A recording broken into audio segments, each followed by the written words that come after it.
பண்ணுவாங்க. ஆனால் இவங்க போய் வந்து தைரியமான ஒரு பாரதியாரோட டைலாகை தான் ஆடிஷனில் பேசிட்டு வந்திருக்காங்க. பேசிட்டு வந்துட்டாங்களா அஸ் யூஷுவல். இதுக்கப்புறம் நம்மளோடது அப்போது விஸ்காம் படிச்சுட்டு தான் இருந்தாங்களா. ஸோ வந்து நம்ம பாட்டுக்கு படிப்போம், அது என்ன நடக்குதோ நடக்கட்டும் அப்படின்ட்டு 2011 அந்த சீரியல் டெலிகாஸ்ட் ஆகுது. இவங்களுக்கு ஃபோன் வருது, நீங்கள் வந்து பிரியா அப்படிங்கிற ரோலில் நடிக்கணும் அப்படின்ட்டு. அந்த சீரியலில் இவங்க பயங்கர ஃபேமஸ் ஆனாங்க. ஏன்னா கனாக்காணும் காலங்கள் ஸ்கூல் டேஸில் உள்ள சீரியலே வந்து அவ்வளோ ஃபேமஸ்ஸு. அதை வச்சு தான் காலேஜ் டேஸுக்கானது எடுத்திருப்பாங்க. அதில் அம்மாஜி பிரியா அப்படிங்கிற ரோல் வந்து இவங்க பண்ணியிருப்பாங்க.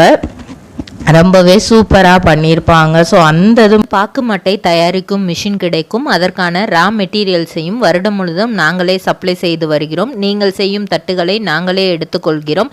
அதற்கான லோன் வசதியும் செய்து தருகிறோம்.